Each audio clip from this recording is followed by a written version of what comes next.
Hello, everyone. Thank you for your patience, and welcome to the webinar titled Merging Multiple Drug Safety and Pharmacovigilance Databases into One Global Oracle Argus Safety System, presented by Dr. Rodney Lemery, Vice President of Safety and Pharmacovigilance at BioPharm Systems. I'm Eugene Stepanoff, the Marketing Manager at BioPharm, and I will be going over some housekeeping items before I turn it over to Rodney. During the presentation, all participants will be in listen-only mode. However, you may submit questions to the speaker at any time today by typing them in the chat feature located on the left side of your screen. Please note that other webinar participants will not see your questions or comments. Nonetheless, your questions to the speaker will be addressed as time allows towards the end of the presentation. If you still have unanswered questions after the webinar or would like to request additional information from BioPharm, feel free to visit the company's website for contact information. As a reminder, today's webinar is being recorded and will be posted on BioPharm's website within 24 hours. We will also be emailing you a link to the recording. This concludes our housekeeping items. I would now like to turn the call over to Dr. Rodney Lemery. Thank you, Eugene, and good morning, everyone, or afternoon, depending on where in the world you are. As Eugene said, my name is Rodney Lemery, and I'm the head of the pharmacovigilance and safety practice within BioPharm Systems. So today, just to kind of give you a broad overview of our topic, we are going to cover a technical solution that we have recently used to accommodate a global merging of multiple non-Argus safety systems into a single Argus safety solution. We will not be covering the migration effort, as that was the topic of a previous webinar. You can reach that webinar again, like Eugene said, by going to our company website. So with that little overview, we'll go ahead and begin. So again, today I'm going to start by giving you a summary of the situation. What exactly did this client request? What was the issue that we needed to assist in? We will cover a small review of database architecture, the Oracle database specifically. This is so that when we get into the technical discussion, everyone is on the same page. I know from looking at the participant list that we all come from varied backgrounds, some of us from the IT world and some of us from the business world, and then a few of us who bridge the two. So it's best, I believe, that we all get together on our concepts. So for some of you, that review will be very elementary. For others of you, you may not have ever seen the information before. I will then talk a bit about the technical overview of the problem itself, and then I'll in very much detail describe the methods that BioPharm used to essentially merge the configuration data from the systems outside of Argus into the Argus safety system in preparation for the migration effort itself. We'll look at the a small table of results that shows some timing information and savings of time for the client as well as for BioPharm. And then I have a slide about lessons learned, because that is very important. What would we like to do better next time that we did not have a chance to do the original time? And then finally, like most of our webinars, we will try and make it make sense to you, if you will. Okay. So let me just start by summarizing the project at a high level. So this was a leading U.S. pharma company, quite well established, and an RFP was issued requesting assistance for the globalization effort that they were taking on. They had acquired a very large non-U.S. based company that had an immense amount of product pipeline and licensures that needed to be merged into their Argus safety system. The company, the mostly European-based company, was not utilizing Argus safety at the time. They were using a different pharmacovigilance software. So in order to accommodate the migration effort, again, we spoke of the migration on a different webinar. The configuration data that existed in those 3 additional non-Argus systems needed to find its way into the Argus safety solution before any of the migration effort could occur. So before we delve deeper into the problem and the technical solution, I think it's important, like I've already stated, that we all come to a common understanding of the architecture and some common database principles that I will be referring to throughout the slides. So the first, we'll just look at the basic architecture of the Argus safety implementation, and this is a traditional implementation of Argus 6.0 or higher. In that implementation strategy, Oracle suggests that you split what we will call Tier 2. This, for those of you who've not seen a diagram like this before, is a typical 3-tiered architecture of a system, any system, in this case Argus safety. Tier 1 is the end user, and this would be all of us who log into our computers every day to access the Argus safety system, and we access it, as all of you know, by going to Internet Explorer. That action communicates to the second tier, which we also call the application tier or the middle tier, and we are specifically logging into the Argus application server, this first server in Tier 2, which for the most part has the Argus safety software itself installed, along with all of the helper software, Java, Adobe, Microsoft products, that type of information. And then again, in Argus 6.0 and higher, Oracle suggests that you split the middle tier, the second tier, servers into 2. One that hosts the application itself, which is I've already talked about, and the second being the transactional server, which has the interchange software, also referred to as the electronic submission module, ESM, and then the AG services software installed on it. So as you can see in this 3-tiered architecture, Tier 2 is the Argus application itself, and then we come to Tier 3, which will be where we spend most of our time talking this morning and afternoon. Tier 3 is arguably one of the most important pieces of this puzzle, and this is the Oracle database server with the Oracle software installed, and this is where all of your clinical data resides. So we're using our Tier 1 and Tier 2 to insert, update, and delete data into an Oracle database itself.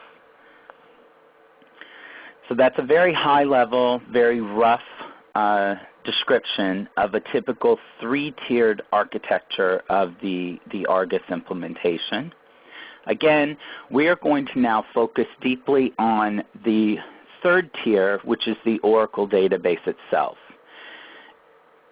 As you can remember from my diagram that I just had on, the Oracle server has the Oracle software installed. And what is in this Oracle software are a series of tables.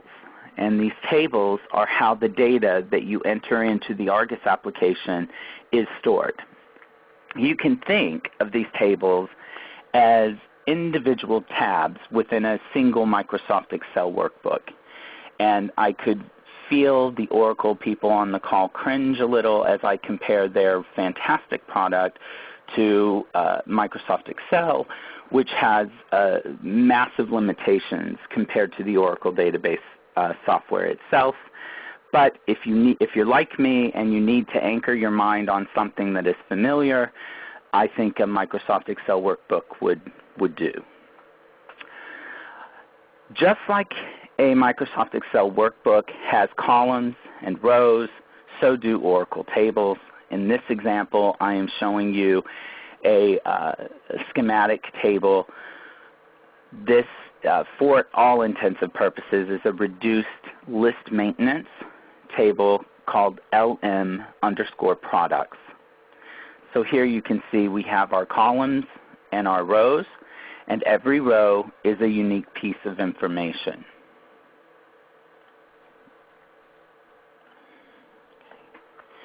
Again, Oracle really has done an incredible job ensuring that all of your information is really organized well in the Oracle software itself.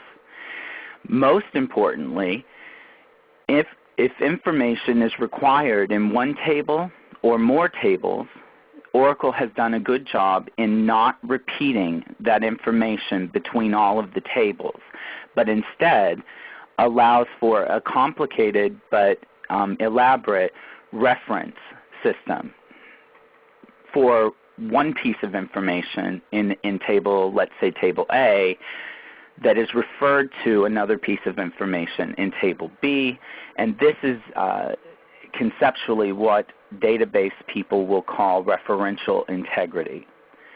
So in this example below, we see a particular product in the LM products table, and in this table we see a product name, we see the concentration, but then we don't see the unit itself. We see instead a unit ID, and this unit ID we will have to refer to a separate table, in this case the list maintenance dose units table, and look up what that ID should decode to so that we get human readable, meaningful information. So in this example, you can see that while the LM products table does have a unit of measure, we must join it or link it to the list maintenance dose units table to glean the meaningful piece of information out of the system. In this case, 3001 equates to milligrams. So here we have a 10 milligram product in the LM products table. This is a practical example of what we mean when we say the words referential integrity. Additionally, the Oracle software allows for the creation of what I'm going to refer to as rules. These rules are referred to in the Oracle software as constraints on the table. So for example, in this list maintenance products table, we could create a rule that stipulated that the very first field cannot be missing, or what Oracle calls null, and it must be unique for every single row. Now that's a special rule that makes this column on the LM products table what we will refer to as the primary key. It is the key that will remain unique to identify every single piece of unique information or data inside of that table. These rules then are utilized, as we've stated before, to ensure referential integrity. So for example, in the LM products table, we have rules that stipulate the unit ID that is entered into this table must exist first as a primary key in our LM dose units table. So these constraints, or rules if you will, can be very complicated and work together to ensure that the database itself keeps very clean and appropriate data stored in the tables of interest. The final piece of the database puzzle, I promise, for those of you who are not technical, this is the last of our technical discussion.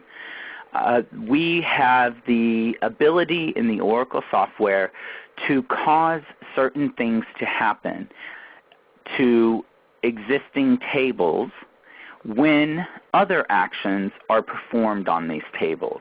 And these rules we'll call triggers.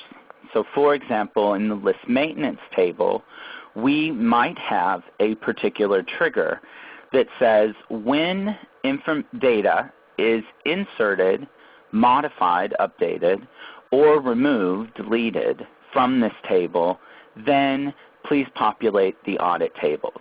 So we can use these Oracle triggers to, again, perform certain activities on either the same table or other tables as we manipulate the data within a given environment. So if you're like me, you're probably thinking, so what? Why do I care? Well, good questions.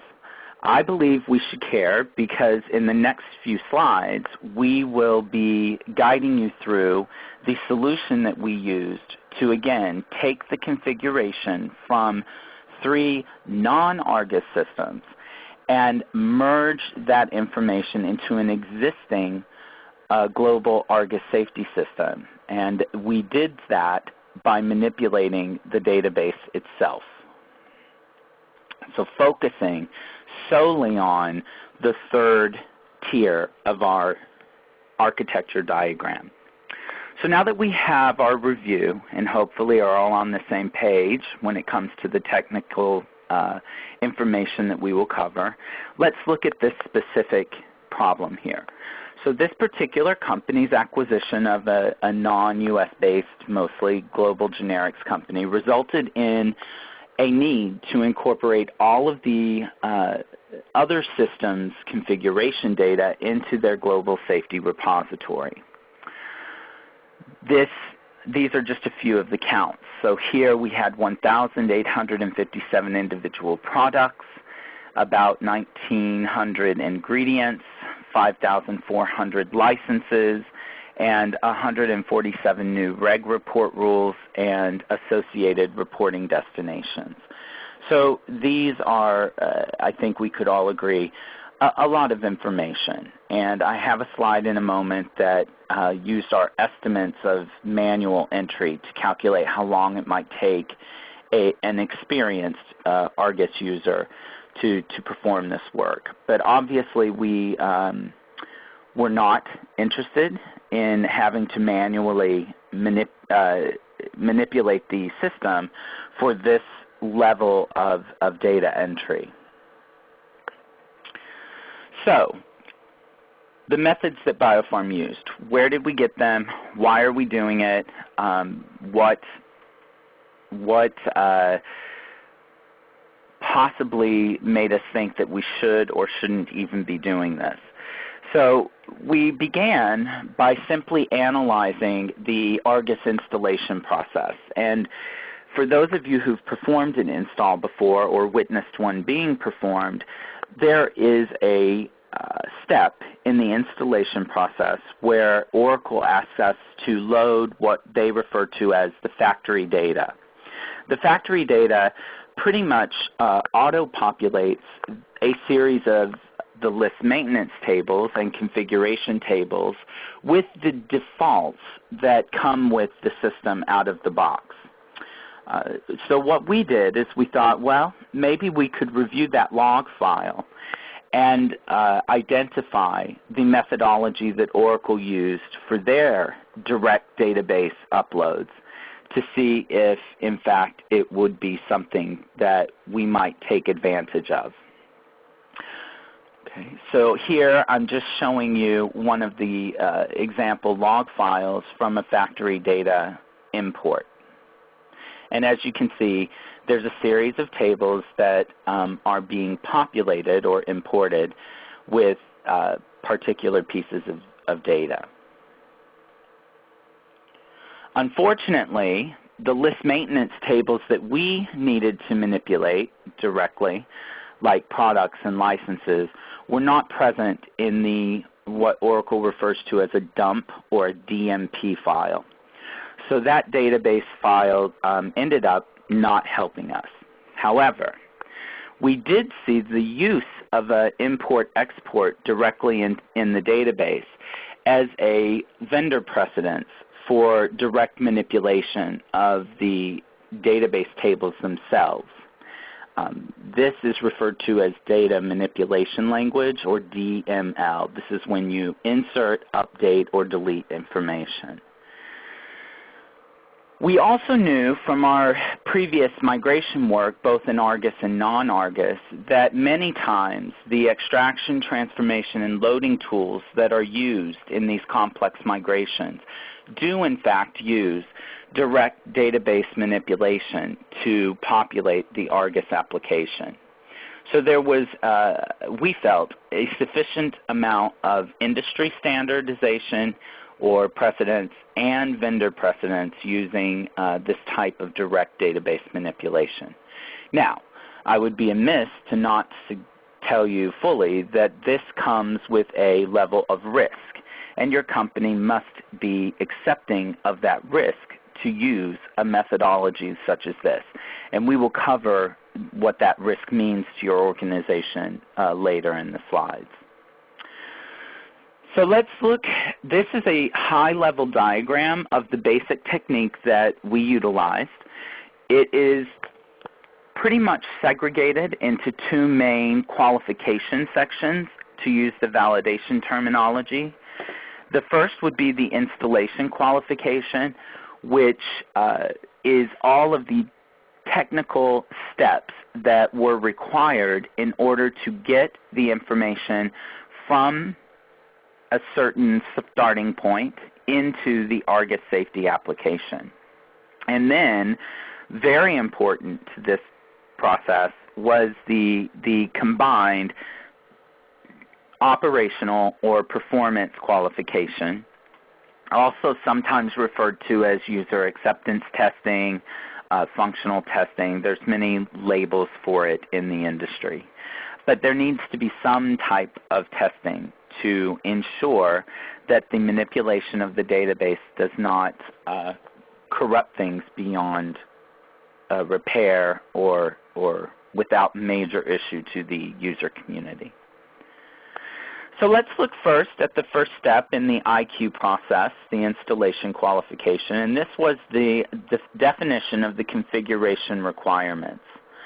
So in this technique, what we ended up having to do was convene many safety meetings between the business users and the IT users to kind of work through the methodology and the requirements of all of the global products and licenses and reporting destinations that would eventually be required within the Argus application. This all was very much documented in a configuration requirement specification, or CRS. This was a Microsoft Excel document that was populated with all of the individual tables that were requiring population in the Argus safety application. On this screen, I'm showing you just a small example of the type of information that we would have in this particular document. What we ended up doing was identifying the mandatory fields that were required in the database tables, and then we reflected those fields in the Microsoft Excel document. Then, as I stated, meetings were convened to facilitate the discussion of what information should be included or excluded in the various tabs along the workbook that became the final CRS.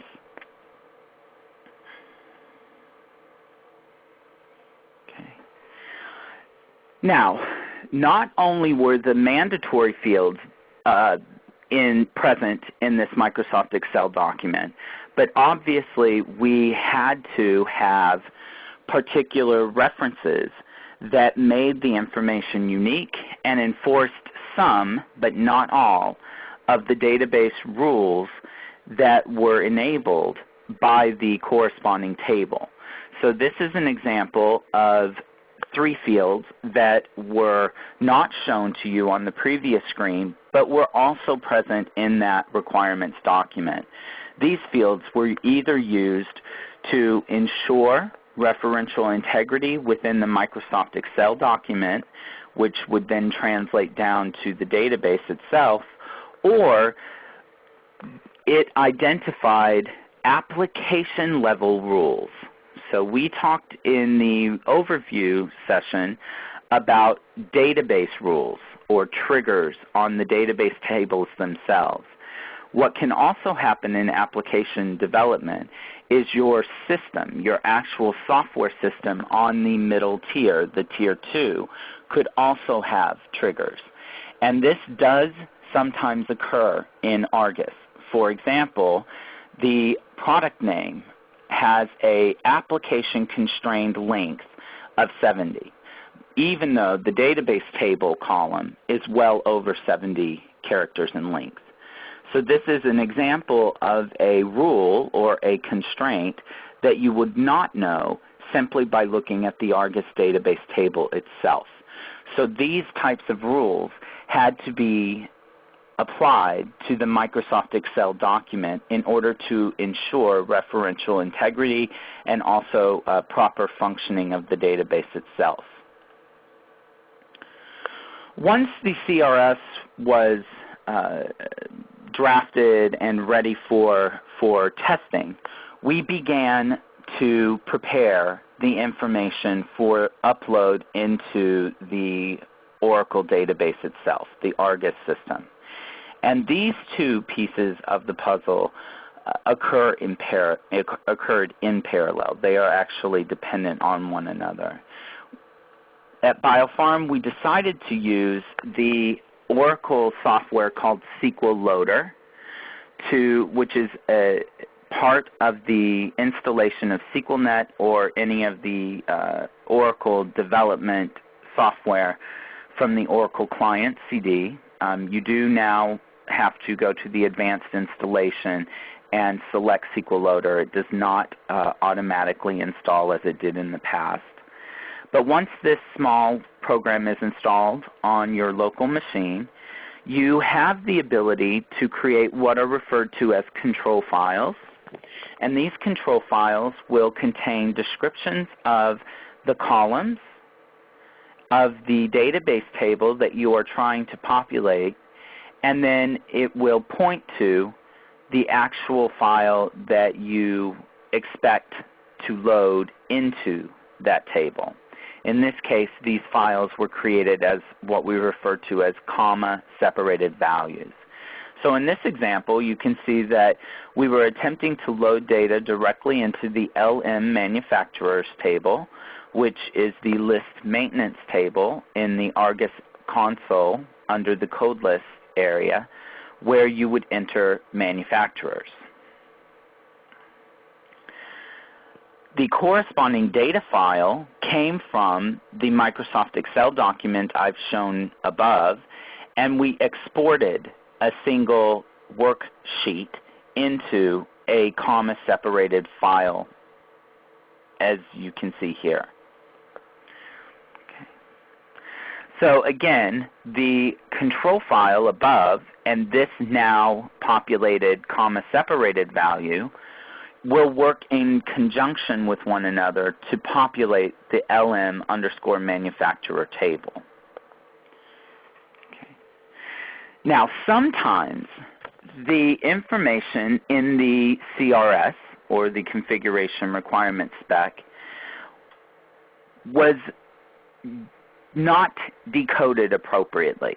So as we've stated before, the CRS mostly had human-readable formatting because it was a document generated by meetings between the IT and the business community. So it was written in business language for the most part. That means, if you remember back to our overview, that mandatory foreign keys that might refer to things like the unit of measure were not present in the CRS.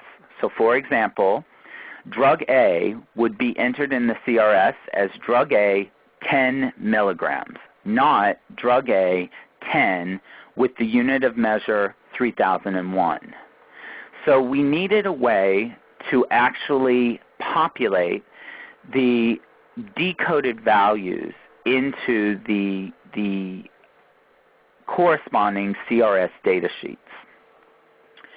In order to do this, we could have spent an exhaustive amount of time transferring the lookup tables into Microsoft Excel and looking up all of the various units or formulation IDs or concentration IDs in the Microsoft product itself.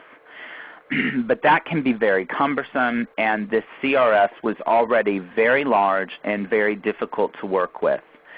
So we opted instead to write a series of PL/SQL code that we packaged together that we then used to run through the decoding of the information that we batch loaded into some staging tables.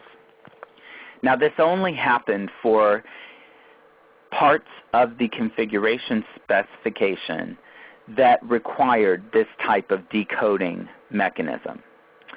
For simplistic tables like the LM manufacturer, they were directly loaded into the Argus application themselves. That might have been a bit confusing to people, and I may not have done a decent job at explaining that, so please feel free to ask questions if you would like some clarification. Once all of the required files were populated and created, the comma-separated files and their corresponding control files, we then simply executed a batch file that loaded all of the various control files. So here you can see just an example of how to issue the SQL loader command so that it will actually point to a particular control file and then upload that data into the database itself.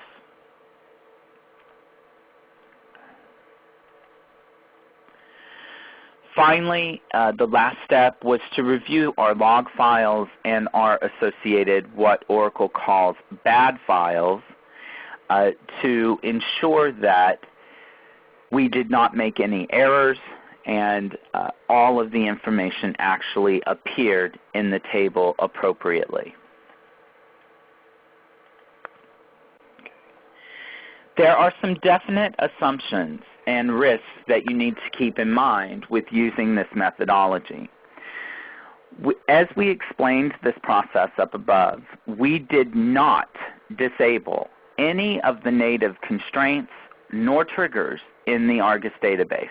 And this is a very important point because in other either migration efforts or merging efforts that we've been involved with, either from the Oracle Airs application or the Argus application, in some of those systems it is common practice to disable these native constraints and triggers. This comes with that disabling a higher risk of damaging the referential integrity of the native Oracle database. So we do think it's very important that it be stated that we did not disable the constraints or triggers on any of the Argus database tables themselves. Obviously, as I've stated in several previous slides, what also is very important is that the data that you're loading into these tables comply with not just the native database table constraints, but also the application level triggers that might be present in the system. And honestly, you would only know these if you attempted to do certain aspects of your job directly in the database.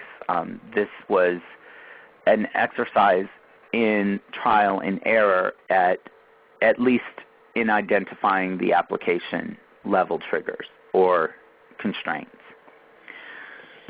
So, with that said, there is always the risk or possibility that manipulating your database information directly, you may be bypassing important application level constraints or triggers that, because they exist on the middle tier, the tier 2, and we are not doing anything with tier 2 using this methodology, you may be introducing corruption into the database table itself and subsequently the application.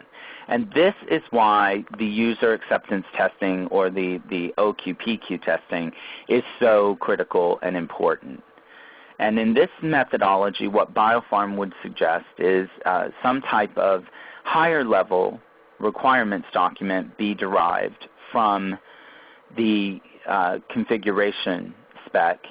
And this we refer to in our methodologies as user requirements specification, or URS. And this URS is what will drive either the testing of all the information that gets batch loaded in, and the regression testing, in this case, of any of the functionality that is very critical to the user community.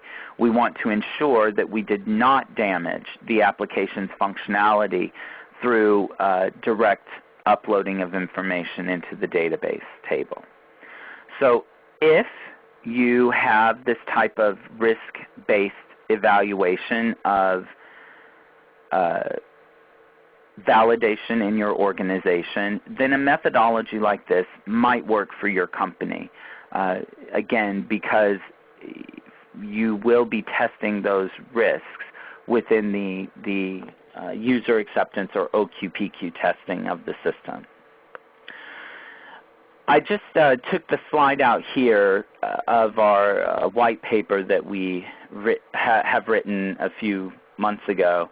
And I'm showing you some estimated time savings from the configuration development scripts, which are these batch-loaded scripts, and all of the PL SQL associated with it. So here in this column, you can see in the first column the configuration item count. So this is the total number of items given, unique items given the globalization of this database. An estimated manual time that we took straight out of our various project plans that we use for proposal writing and also for past execution, and we estimated how long it would take an experienced Argus configurer to populate the admin console with all of these pieces of information. And then we did an actual load time, how long it actually took. These are all in days, by the way. And then the difference between those is the saved time. So as you can see, now there was some development time in here, but once these scripts were developed and executed and validated, this saved approximately 39 days worth of work effort for one FTE. So it should also be noted that, and I believe even the company would agree, that it empowered them to reuse these configuration scripts for any future mass uploads that might be required in their organization. So these became validated scripts that could then be utilized on a repetitive basis should anything need to be done in the future. Now, what were some of the things we learned that we wish we had done better? So for first off, as I've already stated, the configuration requirement spec was a very large document that was often being reviewed by global representatives, some from, let's say, Germany, who only cared about the German values, others from England or Great Britain that only cared about the British requirements. This made it very difficult to facilitate review and approvals using the Microsoft Excel document.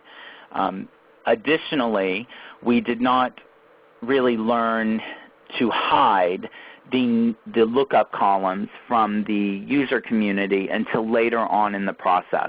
And that is definitely something that I wish we had done better about. Again, you can imagine it was very difficult to review 5,000 lines of Microsoft Excel records in order to ensure that all of the required products and licenses were present in our document. So that was definitely room for improvement there. Many of the decisions on the data that we had in the CRS were driven by business users and the use of the Argus application in the global environment, i.e., once all the information that we need is in Argus, how do we want Argus to behave? Those questions were critical in determining how best to populate the configuration data. As all of you know, there are many ways that you can enter products, for example, into the Argus application, and those types of company-wide standards or desires need to be fully discussed and addressed prior to populating a document like the CRF. So I think in hindsight, more facilitated meetings might have been helpful. It's also very important for all of the business users to actively participate in the decisions, as these discussions that you have in documenting these types of requirements will have a direct impact on the use of the application once the information is in the system and being used. The other piece that we really wanted to see done is the automation of the creation of the control files and the corresponding comma-separated files from the Microsoft Excel sheets themselves.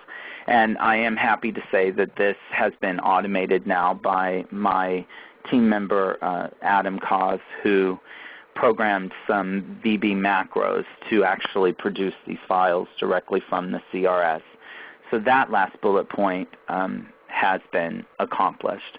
But these were some of the improvements that we thought we could make for the next time that such an effort would be done. So that's kind of the basic overview and technical description of what we actually accomplished using these scripts. And how and what does this mean for you? Well, for those of you who might be ready to perform something like this, you may want to use a proof of concept method where you take the information that we've done and work with us to replicate that within your company walls to ensure that everything seems and will work for your particular needs. For those of you who aren't quite ready, you may want to have early engagement calls with us to provide any kind of guidance or lessons learned that we have seen with this project or similar ones. And any of you who are already in the middle of this kind of globalization effort, you may want to augment your existing process with some of these approaches or even evaluate fully if this would work for your organization. We have some time left for some questions and answers, and I would like to maybe take those now. So thank you for listening, and let's see if we can answer some of the questions. Thank you. Great. Thank you, Rodney. Before we begin the Q&A session, I just want to touch upon the slide that's currently being shown. We have several people that you can contact after the presentation if you are interested in learning more about our offerings. You can also email us on our main email address, info@biopharm.com, for more information. And while this slide is up, I will begin the Q&A session. If you have questions in the meantime, feel free to ask them via the chat feature. All right, so I will ask the questions as they were presented to me, so I apologize if something is unclear. The first question is it possible to use Oracle via Citrix Server to have control on different Microsoft versions? So I'm afraid I'm not sure in what this is referencing, but it was an early on question, so I can assume it's on the architecture slide. And is it possible to use Oracle via Citrix Server to have control on? I have seen the application installed with a Citrix solution so that you expose the Citrix application to all of your end users. So I think the answer is yes, but I'm more comfortable getting back to you on that answer after we talk to our IT group. Question number 2, related to performance and numbers of users, is it required to have multiple application servers? So that I can definitely answer. So again, in the past, pre-6.0, the middle tier would have been combined into a single server. You would have installed Interchange, AG Service, and Argus all on the same machine. However, because the system in 6.0 and higher is so much more robust than before, Oracle really strongly advises that the transactional pieces of that install be separated into 2 separate servers. And I can only really speak to what you should do. I can tell you from practice within our company only, we do, for ease of installation, have a 6.0 environment that is both a combined application and transactional server, but this is not something we would ever do for any of our clients. Question number 3, is it possible to implement new or update existing database triggers in Argus? So certainly because of the Oracle software, that is entirely possible. However, you want to be very careful about what types of manipulation you do to your database, because you may run the risk of invalidating your support agreement should problems occur in the Argus application at that point. But certainly in a theoretical methodology, database triggers can be applied to any Oracle database table. Great. Question number 4, could you explain why you decided to commit data directly to the LM tables rather than using the Argus APIs?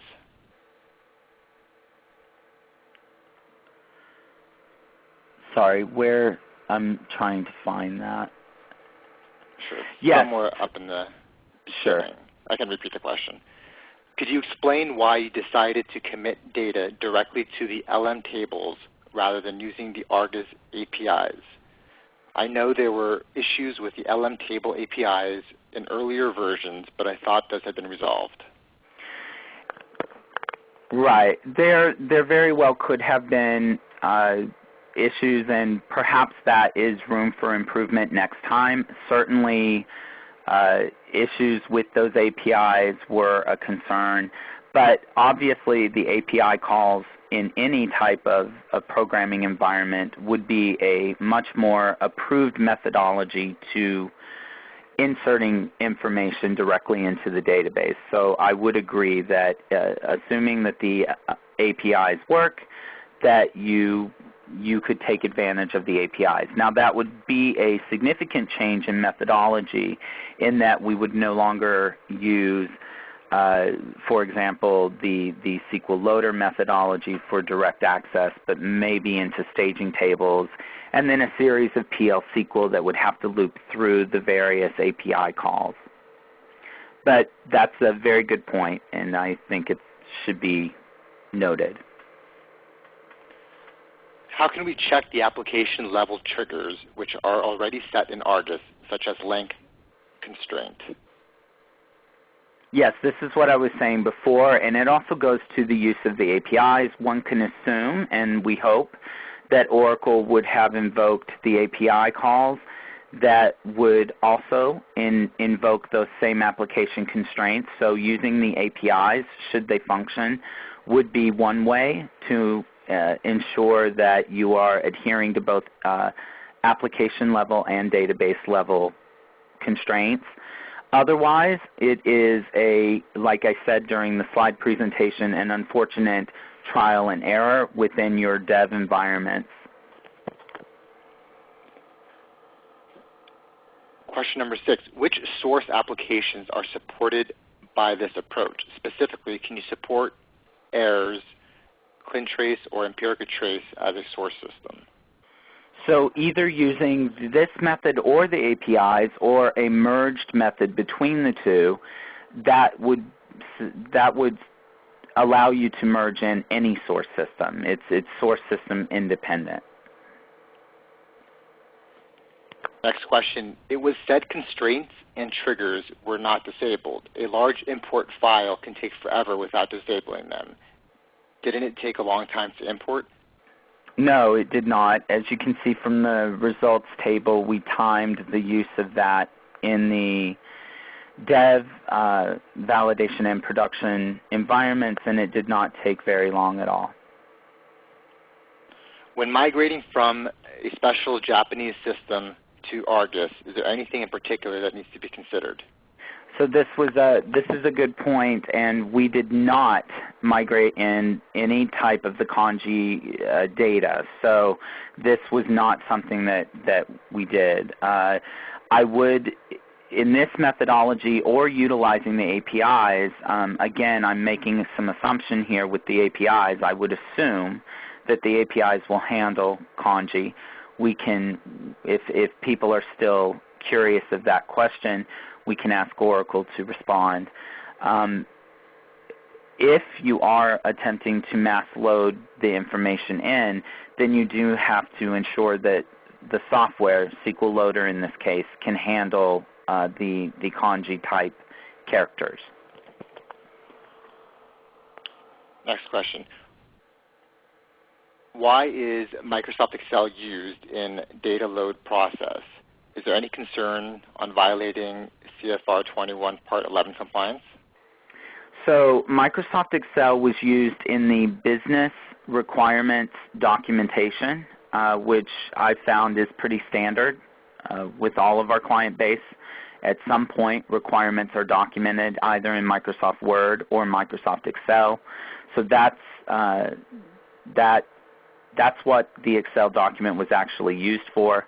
When the information was exported to a comma-separated file and uploaded into Argus, that methodology and the information that we used was controlled through the placement of the files into a Part 11 compliant document management system. So we handled the version control in that regard. But that's a very good point, and I didn't cover version control handling, but version control was also very important. Great. Next question. We have a TrackWise application that caters to 4 major business functions, of which one of them is GCM. How will this solution integrate with GCM? So a couple of assumptions. I'm assuming GCM is Global Complaint Management. I am not sure. It makes me feel as though this question is more about integration than configuration merging. Remember, the whole point of this methodology was really just to ensure that we had the appropriate configuration information present in the Argus application before the data migration runs were conducted. This would not typically be what you would be doing with TrackWise, although perhaps that is your question. I guess I would need clarification. I would not utilize this solution for integrations of any kind. Great. So at the moment we don't have any more questions, but we'll give it another minute to see if someone writes another question. So we'll give it another minute. Okay, to clarify the TrackWise question, it says we are looking at the solution for both device and drug AE reporting. Not sure if that okay, that helped. Thank you. So for that, what we have typically seen with our existing client base right now is for integrations, in this case integrating Argus to your global complaint management system, what we're actually in the process of doing right now with a large medical device company is creating an Argus integration using the ESM, or Argus interchange functionality. So this is native functionality within the Argus application itself, and that's the bridging mechanism that we're using. It seems to be very helpful. We've already done this, and we have another device company working in production with an integration between Siebel and Argus using, again, the interchange gateway. And that really does work well because of the ability to extend the E2B attribute fields. So if you were looking at potential integration points, my suggestion would be to attempt to use the E2B methodology. Great. And another question from earlier on, which I missed. In regards to migration of audit tables, attachments, or tracked reports, such as PDF files, from previous systems to Argus, is there a limitation? Okay, so again, this was not migrating the data. This was importing in the configuration information. But I can go ahead and answer that. As someone already alluded to, there are APIs in the Argus database, and there are some APIs that specifically can be used and called from AG Service to populate the audit trail with information from a staging table. So in theory, you should be able to transfer the audit information from a source system into these staging tables and then use AG Service to run through the corresponding audit information, which will then populate the proprietary binary large object data required in the Argus audit trails. So it is possible, but that effort is pretty intense, and right now we have a client who is doing this and are running into some performance problems with that AG Service object. But it is entirely possible. Great. Thank you, Rodney. So that actually ends the questions that we have. And it looks like we've also used up the allotted time we have had for this webinar. So we'll end the Q&A session right here. If you have other questions, please feel free to contact us. The webinar will be available within 24 hours on BioPharm.com for you to review and share with your colleagues. You can also, once again, contact any of these team members on the slide or email info@biopharm.com for more information. We'd really like to thank you for your participation and hope that the information we provided you today was helpful. And we look forward to having you at future webinars. Thanks, and have a great rest of the day.